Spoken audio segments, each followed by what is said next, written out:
સીતારામને જય શ્રી કૃષ્ણ બધાને સ્વાગત છે તમારું મારા રંગેલા ભાલની રસોઈમાં। આજે આપણે ટેસ્ટી એવું આખી ડુંગળીનું શાક બનાવીશું, જે ફક્ત 10 જ મિનિટમાં આપણે કુકરમાં બનાવીશું। ડુંગળીને ના બાફવાની ઝંઝટ, ના તળવાની ઝંઝટ કે ના ભરવાની ઝંઝટ। એકદમ સરસ ટેસ્ટી એવું શાક ફક્ત 10 જ મિનિટમાં બનાવીને તૈયાર કરીશું। અને વિડીયો પસંદ આવે તો તમારા ફ્રેન્ડ્સ અને ફેમિલીમાં શેર કરજો। ચેનલ પર નવા હોય તો ચેનલને સબસ્ક્રાઈબ કરી દેજો। તો ચાલો આખી ડુંગળીનું શાક બનાવવાની શરૂઆત કરી લઈએ। તો અહીંયા આખી ડુંગળીનું શાક બનાવવા માટે મેં 25 જેટલી નાની સાઈઝની ડુંગળી લઈ લીધી છે। અહીંયા મેં એકદમ ઝીણી ડુંગળી લઈ લીધું છે અને ફોતરા ઉતારીને અહીંયા મેં 4 કટ લગાવી લીધા છે, જેથી કરીને શાક આપણું ચડે ત્યાં ગ્રેવી એકદમ સરસ રીતે અંદર સુધી ઉતરી જાય। તો અહીંયા મેં 25 જેટલી લઈ લીધી છે। અહીંયા હું 3 વ્યક્તિઓ માટે બનાવું છું। અહીંયા તમારે જેટલી ક્વોન્ટિટીમાં બનાવી હોય એ પ્રમાણે ડુંગળી લઈ લેવાની। તો આખી ડુંગળીનું શાક બનાવવા માટે અમે અહીંયા 3 દેશી ટમેટાને છોલીને લઈ લીધા છે ખમણીની મદદથી, અને ઉપરની છાલ આવી એને મેં કાઢી લીધી છે। અને 1 ચમચી મેં લસણ અને મરચાંની પેસ્ટ લીધી છે, કોથમીર લીધી છે, અને અહીંયા મેં તલ અને સિંગદાણાનો ભૂકો લઈ લીધો છે, જેમાં મેં 2 ચમચી સિંગદાણા અને 1 ચમચી તલને ભૂકો કરી લીધો છે। અધકચરા ખાંડી લીધા છે ખાંડણીમાં, અને 2 ચમચી જેટલો મેં કાજુનો ભૂકો લઈ લીધો છે, એને પણ ખાંડણીમાં મેં અધકચરા ખાંડી લીધા છે। તો હવે આપણે વઘાર કરી લઈએ। તો અહીંયા આપણે શાક કુકરમાં બનાવવાના છીએ। એના માટે હું અહીંયા કુકરમાં 4 ચમચી જેટલું તેલ એડ કરું છું।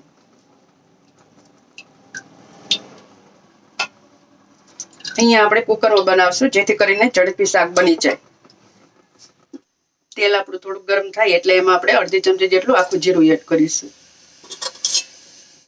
જીરું થોડુંક સંતળાય એટલે એમાં 1 તમાલપત્રનું પાન લીધું છે, 1 બાદિયું, 2 તજના ટુકડા અને 2 આખા મરચા લઈ લીધા છે સૂકા, એ એડ કરી લઈશું। અહીંયા તમને જે પસંદ હોય એ પ્રમાણે ખડા મસાલા એડ કરી શકો છો। હવે એમાં આપણે ચપટી હિંગ એડ કરીશું, અને સૌપ્રથમ આપણે અહીંયા 1 ચમચી લસણ અને મરચાંની પેસ્ટ હતી એ એડ કરી લઈશું,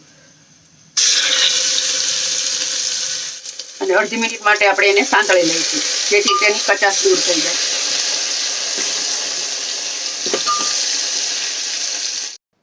મરચાં અને લસણ આપણું સરસ રીતે સંતળાઈ ગયું છે। તો હવે એમાં તલ અને સિંગદાણાનો ભૂકો એડ કરીને સરસ રીતે આપણે તેલમાં મિક્સ કરી લઈશું,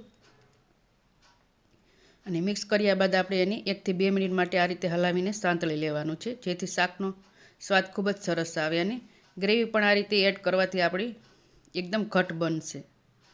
તો આ રીતે હલાવીને આપણે 1 થી 2 મિનિટ માટે એને સાંતળી લઈશું। તો સિંગદાણા અને તલનો ભૂકો સંતળાઈ ગયો છે। તો હવે એમાં આપણે ટમેટાની પ્યુરી એડ કરી લઈશું,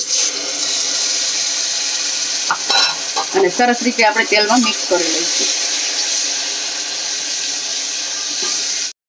હવે મિક્સ કરી લીધા બાદ આપણે ટમેટામાંથી તેલ છૂટું પડે ત્યાં સુધી આપણે એને સંતળાવા દઈશું। તો આપણે એને વચ્ચે વચ્ચે હલાવતા રહીશું, અને તેલ છૂટું પડે ત્યાં સુધી આપણે એને થવા દઈશું। તો આપણે ટમેટામાંથી તેલ છૂટું પડી ગયું છે। તો હવે એમાં આપણે મસાલા એડ કરી લઈશું। તો એમાં હું અડધી ચમચી જેટલી હળદર એડ કરીશ, 1 ચમચી જેટલું લાલ મરચું પાવડર એડ કરીશ। અહીંયા તમને જેટલું તીખું પસંદ હોય એ પ્રમાણે તમે એડ કરી શકો છો। 1 ચમચી જેટલું ધાણા જીરું પાવડર એડ કરીશ,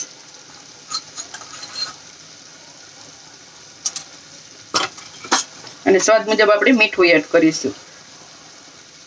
તો અહીંયા હું આજે ગરમ મસાલાનો ઉપયોગ કર્યા વગર જ આ શાક બનાવું છું। તો અહીંયા હું ગરમ મસાલો એડ નથી કરતી। હવે બધા મસાલાને સરસ રીતે આપણે મિક્સ કરીને સાંતળી લઈશું। તો 1 મિનિટ માટે આપણે મસાલાને સાંતળી લઈશું, જેથી કરીને મસાલા પણ સાંતળાઈ જાય અને તેનો સ્વાદ પણ ખૂબ જ સરસ આવે।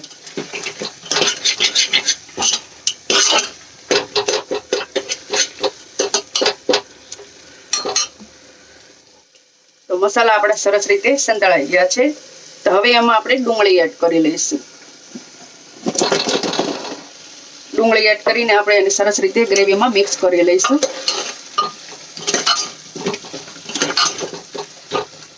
અને 1 થી 2 મિનિટ માટે આપણે એને સાંતળી લઈશું,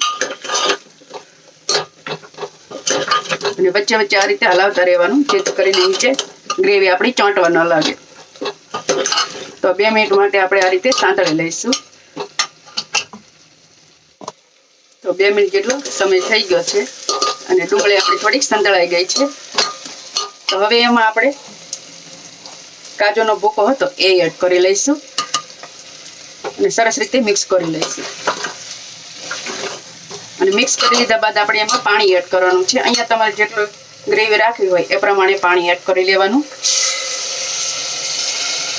તો અહીંયા મેં 1 ગ્લાસ જેટલું પાણી એડ કર્યું છે.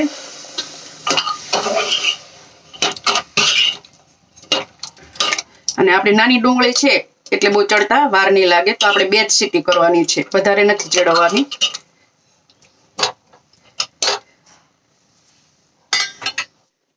તો કુકરનું ઢાંકણ ઢાંકીને આપણે એને 2 સીટી કરી લેવાની છે.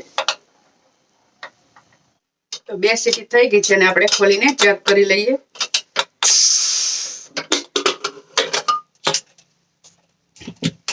તો આપણું સરસ મજાનું શાક બનીને તૈયાર છે. ડુંગળી પણ આપણી સરસ રીતે ચડી ગઈ છે અને શાકનો કલર પણ એકદમ સરસ આવ્યો છે.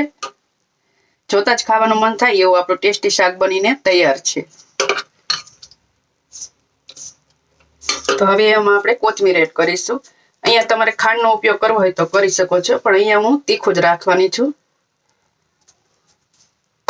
તો કોથમીર એડ કરીને આપણે સરસ રીતે હળવા હાથે મિક્સ કરી લઈશું અને ગરમા ગરમ એક ડીશમાં આપણે એને સર્વ કરી લઈશું. તો આપણું સરસ મજાનું ટેસ્ટી એવું આખી ડુંગળીનું શાક બનીને તૈયાર છે.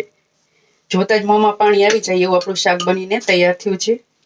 આ રીતે એકવાર મારી રીતથી જરૂરથી ટ્રાય કરજો. ફક્ત 10 જ મિનિટમાં શાક બનીને તૈયાર થઈ જશે અને સ્વાદમાં એટલું ટેસ્ટી બનશે કે બધાને ખૂબ જ પસંદ આવશે. અને એકદમ ઝડપી 10 જ મિનિટમાં કુકરમાં બનાવી શકો છો. ડુંગળીને બાફવાની કે તળવાની ઝંઝટ વગર, ભરવાની પણ ઝંઝટ વગર આ શાક એકદમ સહેલાઈથી બનીને તૈયાર થઈ જાય છે.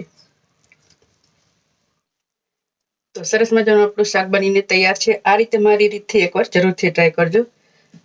અને તમે રોટલી, રોટલા, ભાખરી અથવા બાજરીના રોટલા સાથે ખાશો તો ખાવાની ખૂબ જ મજા આવશે. અને ફટાફટ બનીને 10 જ મિનિટમાં આ શાક બનીને તૈયાર થઈ જાય છે. તો તમને આજની મારી રેસીપી પસંદ આવી હોય આખી ડુંગળીનો, તો તમારા ફ્રેન્ડ્સ અને ફેમિલીમાં શેર કરવાનું ભૂલતા નહીં. એ પહેલાં પણ મેં મારી ચેનલ ઉપર આખી ડુંગળીના શાકનો વિડીયો મૂકેલો છે, એ પણ તમે મારી ચેનલમાં જઈને જોઈ શકો છો. તો આ વિડીયો તમને પસંદ આવ્યો હોય તો તમારા ફ્રેન્ડ્સ અને ફેમિલીમાં શેર કરી ચેનલને સબસ્ક્રાઈબ કરી દેજો અને તમારા ફ્રેન્ડ્સ ફેમિલીમાં શેર કરવાનું ભૂલતા નહીં. અને કમેન્ટ કરીને જરૂરથી જણાવજો કે તમને મારી આજની રેસીપી કેવી લાગી. તો ફરી મળીશું નવા વિડીયોમાં. ત્યાં સુધી જય શ્રી કૃષ્ણ.